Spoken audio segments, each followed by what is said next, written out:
Ni modo. Ya estamos grabando, no me vayas a mover ahorita. Muy buenas tardes a todas y todos, muy buenas tardes, Andrés. March, Hola, ¿qué anda por tal? ahí, pero está escondido porque no tiene tan buen internet y anda en la calle y lo agarramos en tránsito. Entonces, pues bueno, saludos también a Omar que anda por ahí.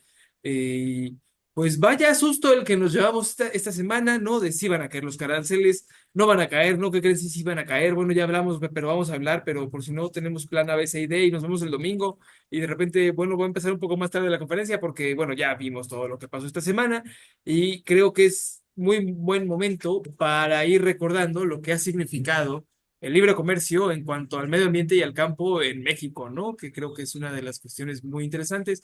Hay mucha gente que dice, no, sí, ya, a la verdura con el TLC. No, hay gente que dice, no, espérense, todavía no, hay muchas dependencias. Y creo que ahí hay muchos hilos de los que jalar para irnos explicando la importancia que tienen tratados como este y cuestiones incluso arancelarias.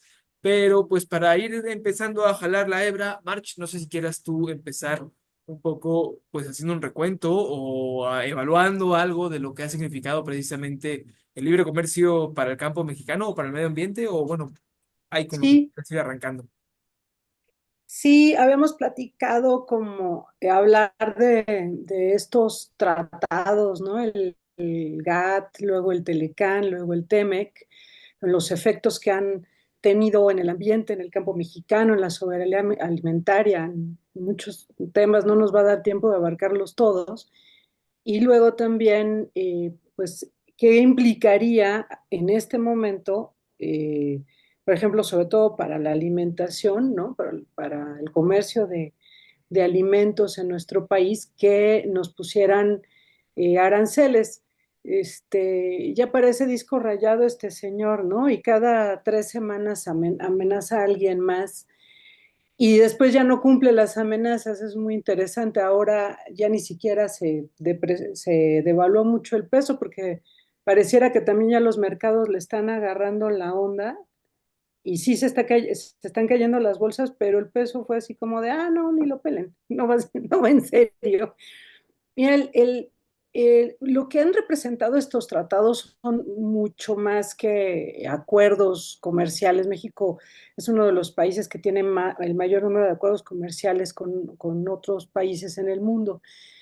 Estos acuerdos en particular tienen que ver con nuestra situación geopolítica muy peculiar, ¿no? Como una nación del sur global o de la periferia, que estuvimos platicando de eso ya en un programa, pegadito a la nación, a la mayor potencia militar y económica del mundo. Y que después de la caída del muro de Berlín, pues tuvo unas décadas de primacía bastante de hegemonía, ¿no? Mucha de hegemonía casi total, pero que ya tiene tiempo que se está enfrentando a un mundo multipolar y ahora muchos analistas pues hablan de decadencia y de poca competitividad de los Estados Unidos frente a China. Y ahí estamos nosotros, ¿no? México está ahí pegadito. Entonces estos tratados para nuestro país han significado consolidar y perpetuar el modelo neoliberal económico. Y además un modelo que nos vuelve altamente dependientes del comercio con Estados Unidos, el TEMEC, que es- Me equivoqué y le pensé que le había puesto pausa el el cronómetro. TEMEC representa la mitad del Producto Interno Bruto y más del 80% de nuestras exportaciones de bienes mexicanos no petroleros van a Estados Unidos. Entonces, estamos muy amarrados. En términos ya ambientales, en general el libre comercio lo que ha implicado para el planeta a nivel global es que una cuarta parte de la contaminación de gases de efecto invernadero se debe a las operaciones deslocalizadas y de los productos que se tienen que importar. Y Estados Unidos es el principal importador de productos con este tipo de emisiones incorporadas, ¿no? Con esta huella de carbono en los productos.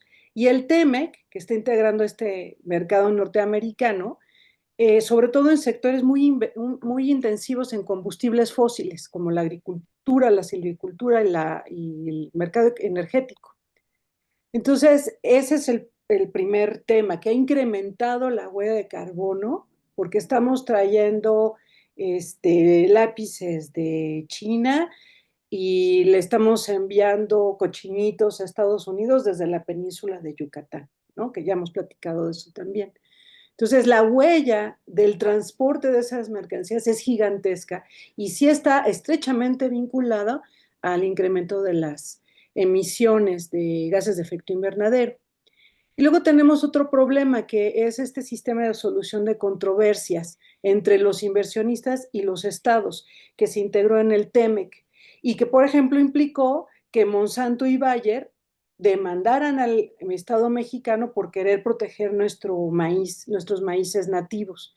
Pero para otros países como Canadá, también ya implicó que Exxon y Chevron los esté demandando por todas las protecciones ambientales que está implementando Canadá. Entonces, tiene estas implicaciones, ¿no? De ir minando la soberanía de los estados frente ni siquiera a otro estado, sino frente a empresas de otros estados que se localizan en otros estados.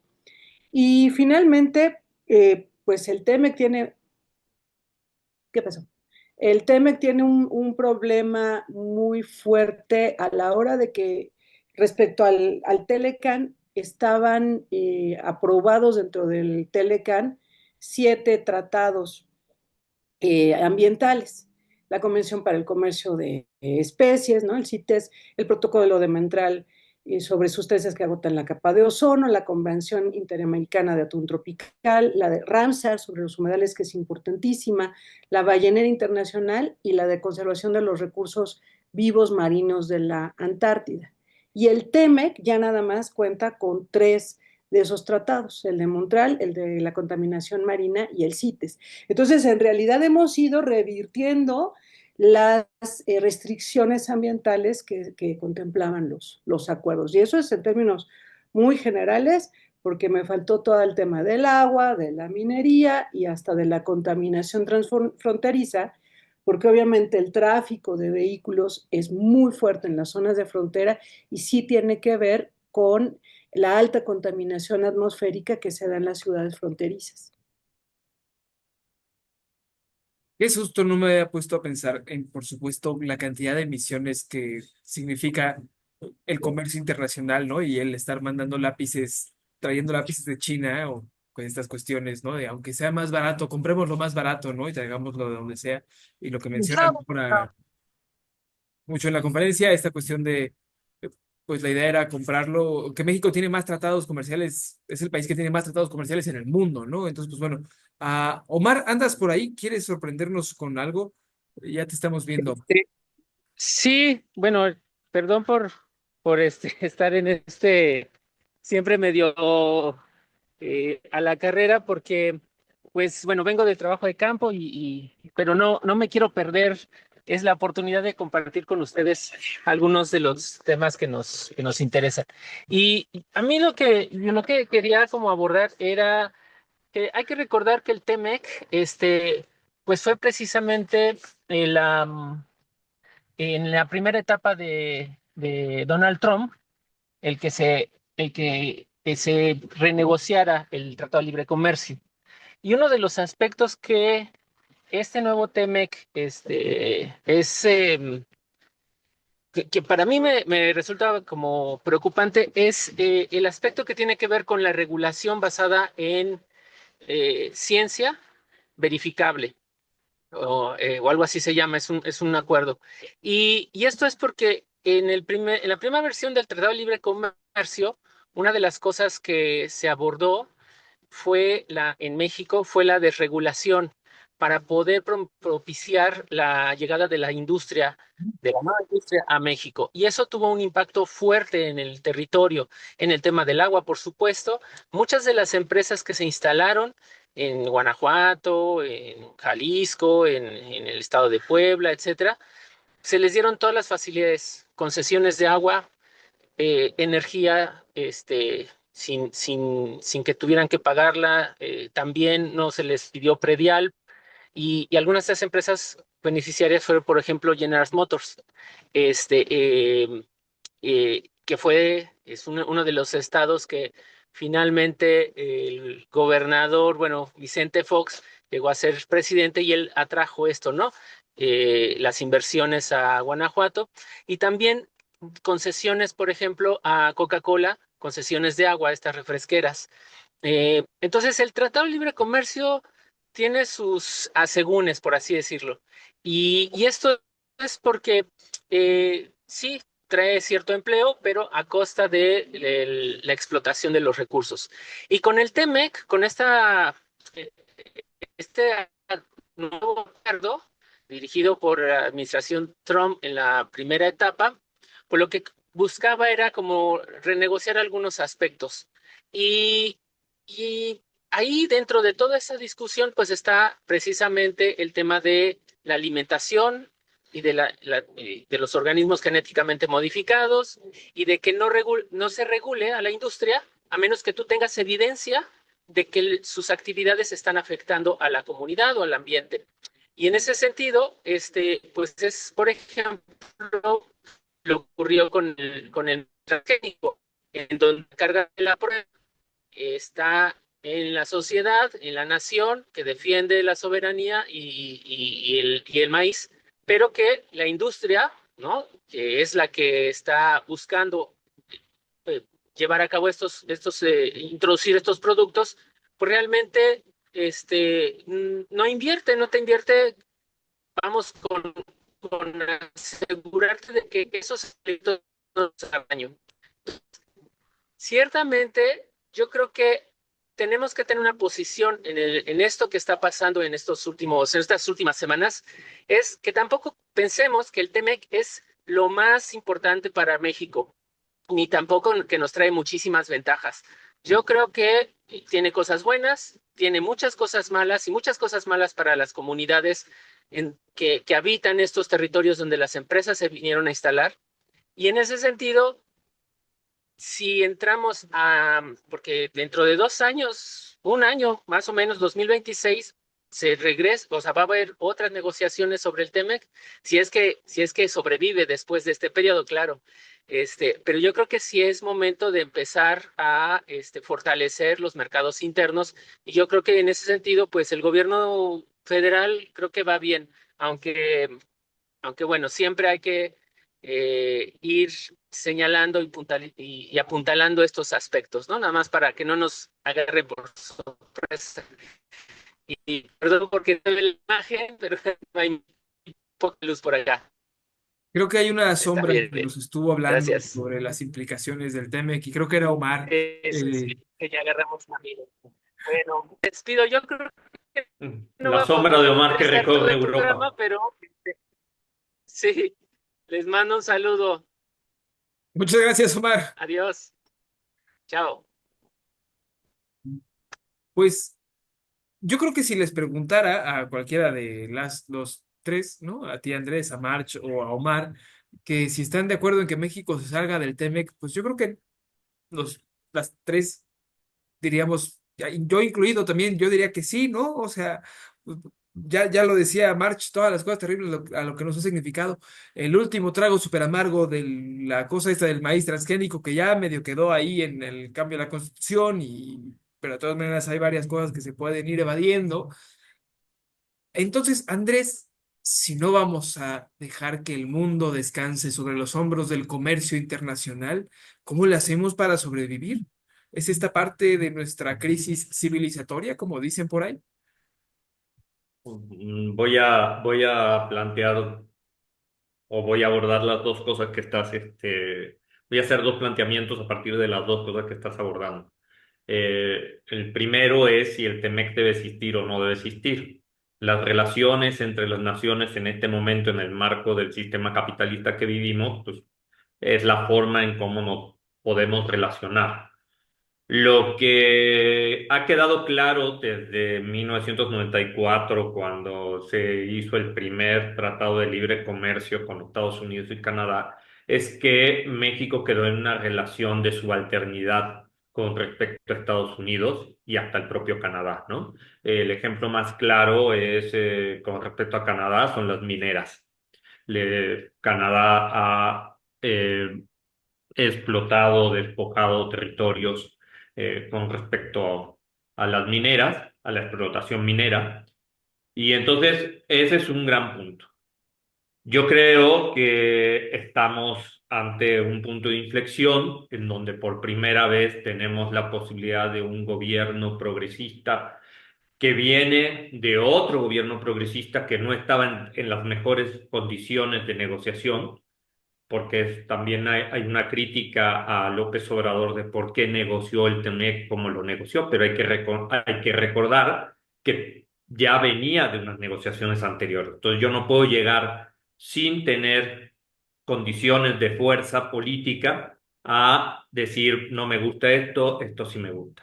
Yo creo que hoy el gobierno de Claudia Sheinbaum tiene una oportunidad única en términos de que tiene las dos cámaras a su favor, aunque hemos visto que hay actores que juegan por su propio lado, como la actual ley en contra del nepotismo, que la pasaron hasta el 2030 en lugar de apoyarla en 2027. Es decir, nuestros aliados no son aliados incondicionales, sino también juegan en la política.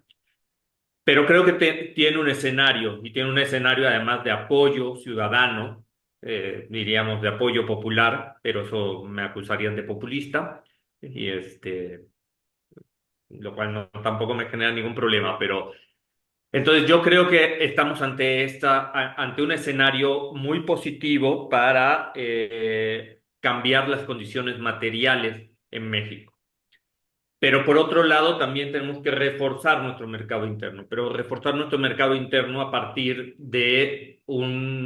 a partir más de defender la soberanía que defender la producción, ¿no? ¿Y a qué me refiero con esto de defender la producción? Pues eso, la expansión, por ejemplo, de los bosques aguacateros, que les llamamos huertas, que en realidad son latifundios. Eh, por ejemplo, en el Estado de México ha sido del 1000%. 1000%. No estoy hablando del 100%. Estoy hablando del 1000%. O sea, 10 veces más, ¿no? Algo así sería.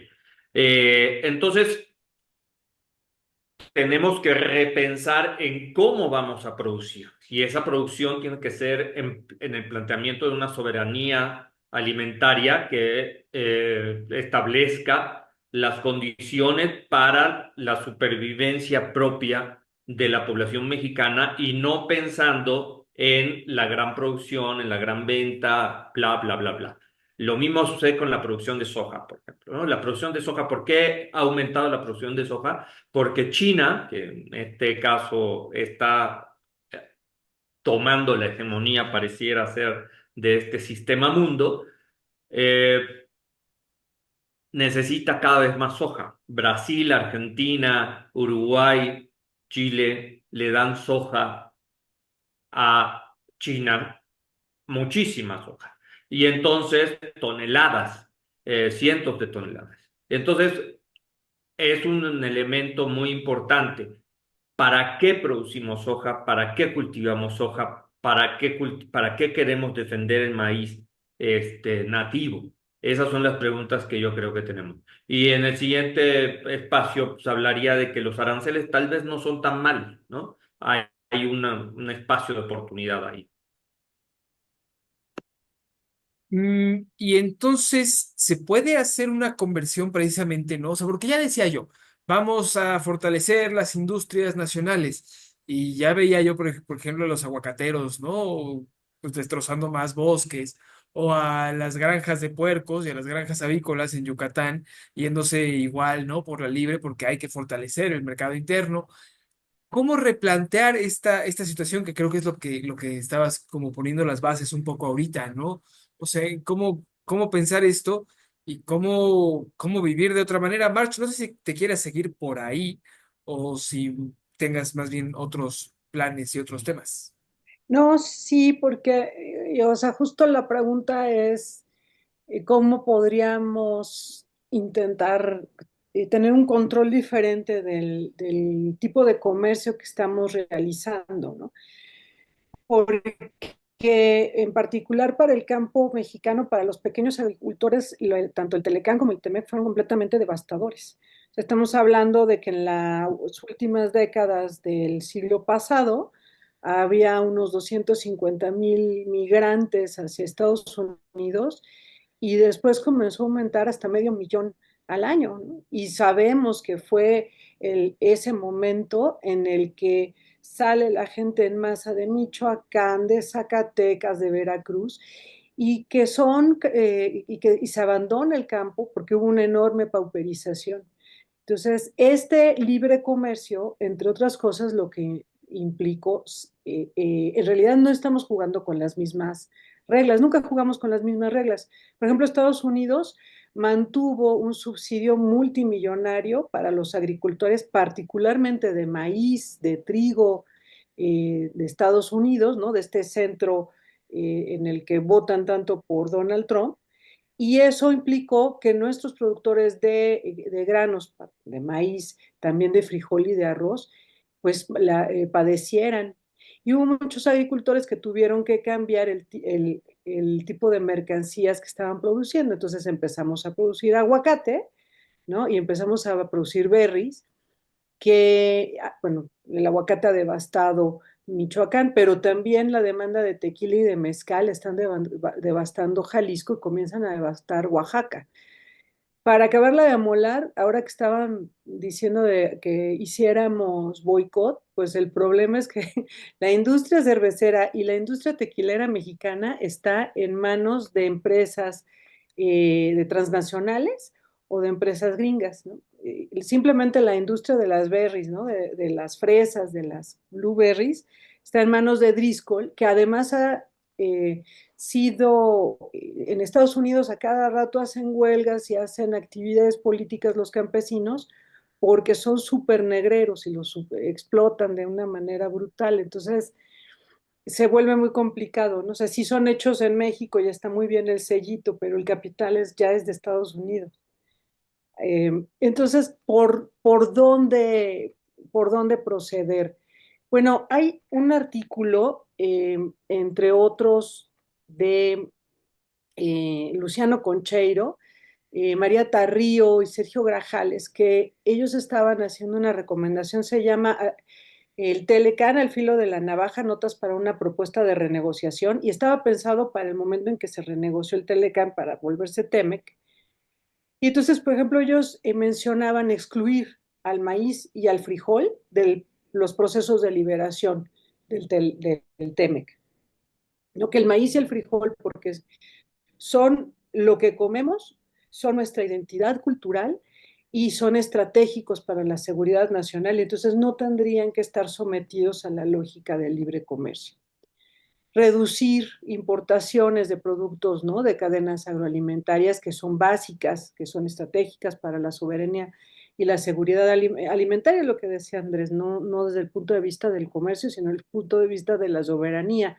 La caña de azúcar, el arroz, el trigo, el sorgo, el café, el huevo, la leche, la carne de bovinos, ¿no? Porcinos, aves y pescado, y establecer volúmenes máximos de importación, o sea, cambiar la forma, porque era una liberación completa, y entonces empezar a tener otro tipo de comercio, tal vez con topes, eh, y vigilar tanto las normas ambientales, y entonces lo que se nos exija a nosotros exigirlo y doblarle la apuesta en términos ambientales a las empresas, y así como la inocuidad, ¿no? Porque ahorita los antivacunas de la Casa Blanca pues le andan quitando dinero a todo el seguimiento, por ejemplo, de la gripe aviar, y tienen un relajo con el precio de los huevos, y nosotros no queremos que nos contaminen nuestras granjas de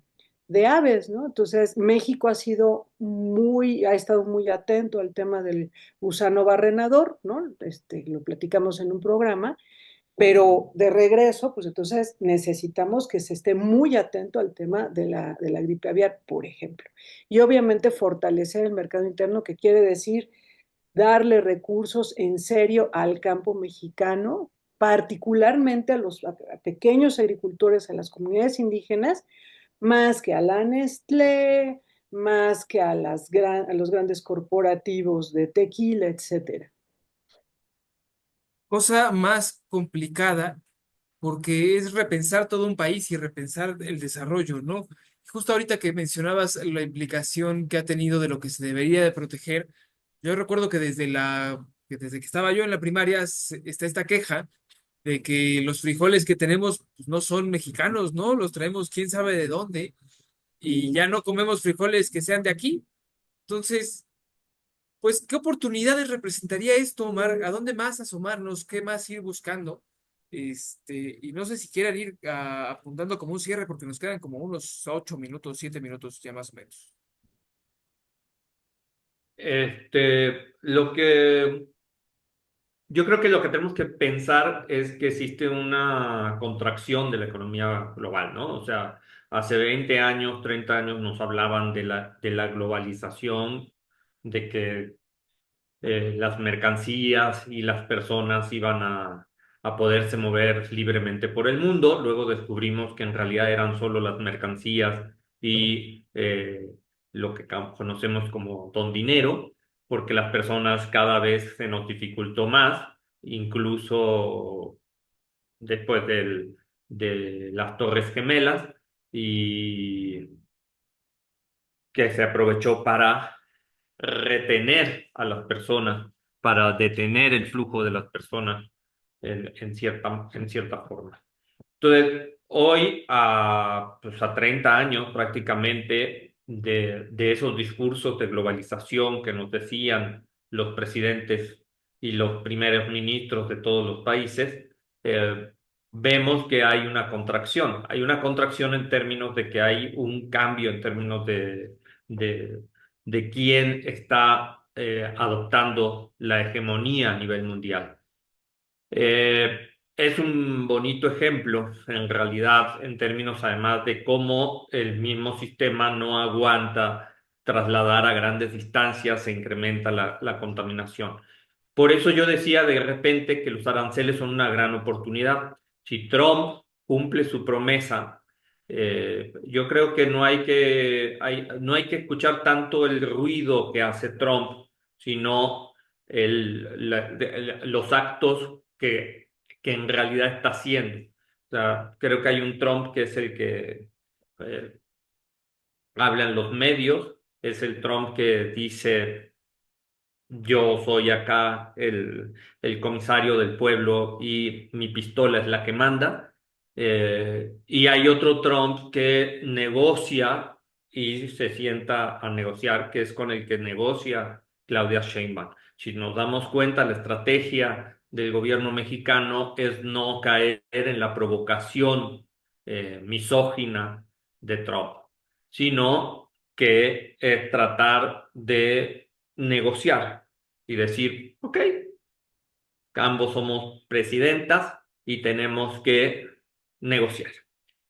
Entonces, cuando yo decía que los aranceles son una gran oportunidad, pues sí, son una gran oportunidad. Puede significar que en un principio, pues, no sé cuánto tiempo, implica una recesión, implica un choque, pero implica también pensar en fortalecer el mercado interno. Entonces, nos ponen aranceles, en realidad México puede sobrevivir, este, comeremos aguacates, más aguacates todos los días, ¿no? Esperemos que bajen precios, eso sí, pero podemos sobrevivir en términos alimentarios. Podemos tal vez, se incrementarán tal vez algunas cosas como los autos, como electrodomésticos, como las computadoras.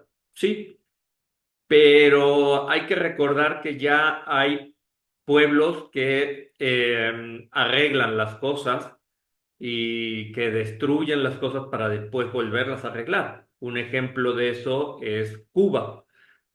Tiene coches de hace muchos, muchos años y siguen ahí funcionando. Claro, no son como los de ahora, ¿no? Dirán algunos, los de antes eran mejores. Pero yo creo que no hay que caer en el pánico que generan estos discursos. Me gustaría creer que este gobierno además se va a marcar más hacia la izquierda y va a dejar claro a los empresarios que es necesario, a los capitalistas mexicanos, que es necesario que ellos también contribuyan, que también para sobrevivir todos, y en el término de sobrevivencia me refiero para poder vivir, eso es la supervivencia en biología. Eh, Implica ganar menos también, implica menos avaricia. Y esa es la gran pregunta que nos debemos de hacer. ¿Los empresarios estarán dispuestos a obtener menos ganancia en beneficio del resto de la población humana? Y yo ahí lo dejo.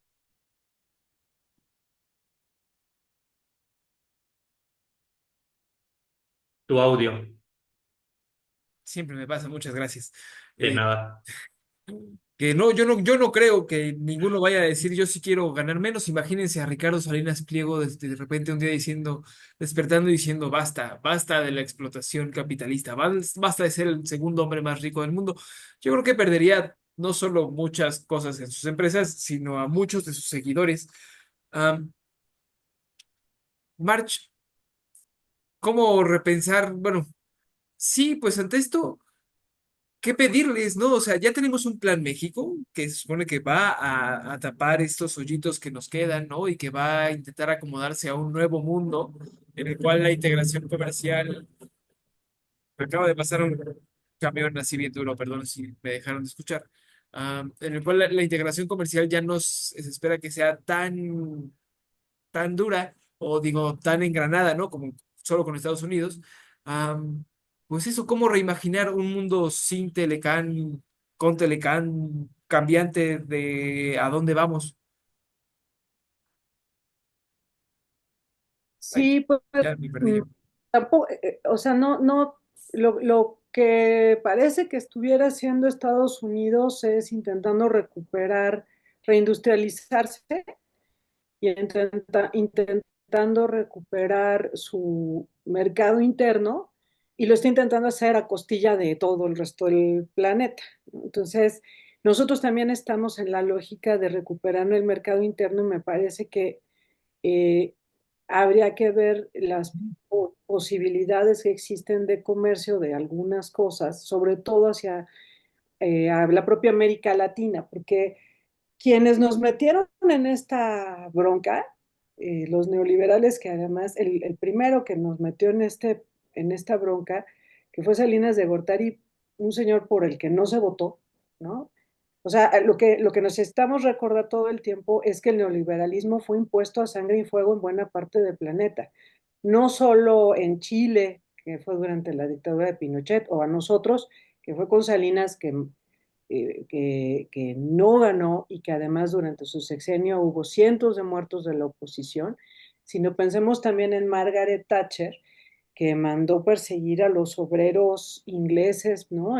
Por toda Gran Bretaña hubo huelgas y fueron gobiernos muy sanguinarios. Entonces, es intentar, lo que se ha intentado hacer en México es ir saliendo de la dinámica del neoliberalismo y otra de las dinámicas es estar sujetos al imperio, cuando deberíamos estar intentando hacer no solo alianzas comerciales, sino sobre todo alianzas políticas con los países periféricos, con los países que no se encuentran en esta lógica colonialista. Entonces, yo creo que esa por ahí podría ser una también de las soluciones. No lo hemos logrado hacer del todo. Por ejemplo, entrar a los BRICS está muy complicado porque no es que no, yo no creo que no se le haya ocurrido a López Obrador, es que no nos dejaron. O sea, de hecho no dejaban ni siquiera a Peña Nieto, porque Peña Nieto tuvo ahí un intentillo de hacer algo de comercio diferente con China, y le jalaron las orejas durísimo, ¿no?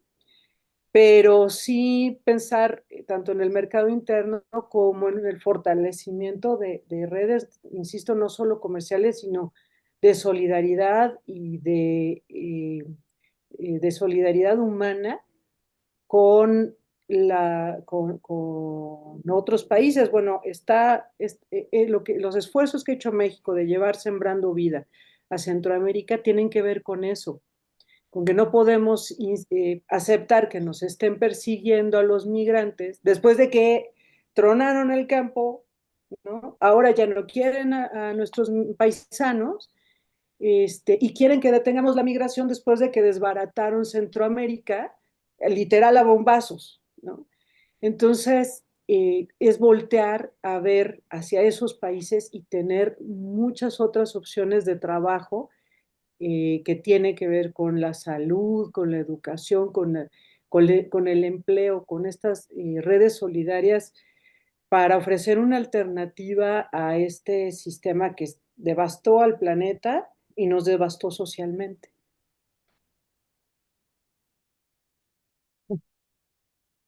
Pues creo que con esto podríamos ir cerrando. Justamente yo iba a decir, bueno, ¿y qué tal los BRICS, no? O sea, ¿qué tal empezar a voltear a otros lados? Pero pues bueno, no recordaba este episodio que mencionas ahora de Peña Nieto y lo difícil que suena, ¿no? Lo difícil que podría plantearse. Andrés dice, hay oportunidades, ¿no? Podríamos ver el lado bueno. Yo creo que sí, pero pues creo que de fondo no queda un mensaje de vamos a cambiar la estructura, ¿no? Sino vamos a buscar cómo seguimos funcionando en esto. Creo que sería muy difícil no hacerlo a partir de eso, pero bueno, Bueno, pues lo que es difícil es pedirle a un gobierno progresista claro, que cambie un sistema desde la estructura. O sea, claro. estamos hablando desde, o sea, hay que hablar desde la realidad que tenemos. No tenemos un gobierno, eh, voy a usar un término arcaico, revolucionario, ¿no? De hecho, por eso se llama transformación y no revolución. Entonces, dentro de las limitantes del propio gobierno, pues yo creo que pues es una gran noticia el hecho de que se haya protegido en esta semana el maíz nativo. Y eso es positivo. Entonces, y por supuesto, son unas cosas por otras y por eso no hay que dejar de seguir presionando el dedo en la llaga. Y yo creo que sí es importante que si te lo toman como una lección, pues mirarán a hacer comercio hacia otras regiones. Los BRICS estaban muy debilitados porque hay que acordarnos que estaba Bolsonaro, regresó Lula, que fue uno de los promotores de los BRICS. Con Bolsonaro, los BRICS pasaron a una etapa eh, pues de stand-by, ¿no?